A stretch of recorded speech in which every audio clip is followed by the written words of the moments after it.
Session 65, The Drowned Sanctum of Blackharbor.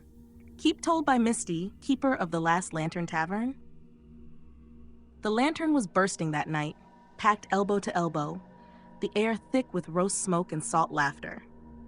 Patch was at it again, waving around some swamp-colored tonic he swore would cure baldness, heartbreak, and bad dice rolls all in one sip.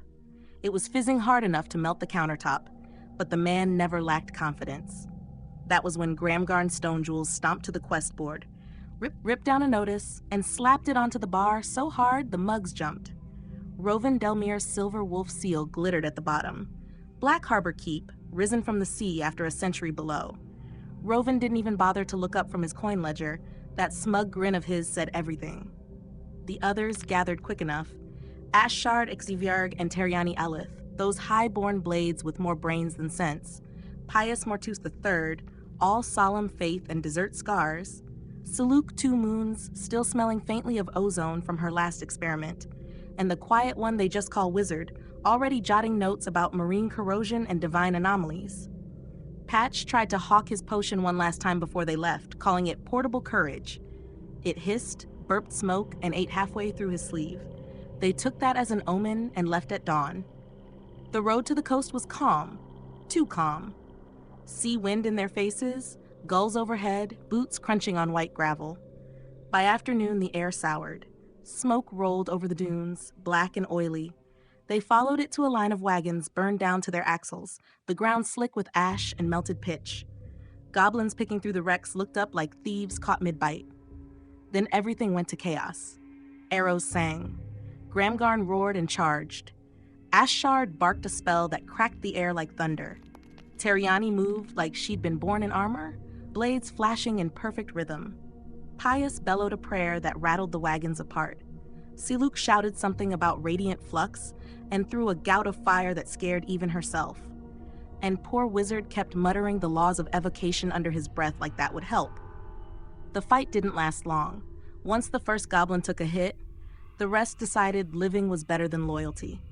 One unlucky survivor got cornered, all snot and nerves, trying to explain that he'd been super good goblin and that the others did naughty, not him. Every time someone threatened him, he promised to fetch snacks. They tied him up before his nonsense spread. The rescued merchants said the raiders killed a few, stole what they could, and bolted for the cliffs. The party dragged the goblin along until he started singing about friendship. Then Saluk put him gently to sleep. 3 nights later, they reached Blackharbor. The tide hissed below, moonlight cutting silver over broken cliffs, and there it stood, the drowned keep, somehow dry beneath a shimmering dome that held the ocean back. Magic old and heavy hummed in their bones. Saluk said it felt like a wall of force. Wizard just stared, whispering calculations no one wanted to hear. Gramgarn hefted his hammer and said if something built that, something strong was waiting inside. They crossed the shattered bridge, boots slipping on seaweed, and stepped into silence thick enough to taste. The halls sweated salt. Rusted chains swung in the dark. 2 suits of armor stood motionless at the far end, barnacled, blackened, and wrong. The moment the torchlight touched them, they moved. Steel screamed on stone. Gramgarn took the first hit, shield ringing. Ashard darted in, blade flashing blue. Pius called light into the gloom and slammed a wave of holy fire that rolled across the water. Saluk's eyes flared gold as she cast heat metal, and oh, that was a mistake. The armor glowed like a forge, and every punch after that came with extra fire. Gramgarn went down smoking, armor hissing like a skillet. Teriani pulled him clear, while Ashard drove one glowing gauntlet backward with a shield bash. Pius shouted Kortha's name. The floor shook, and boiling water rushed waist-deep down the hall.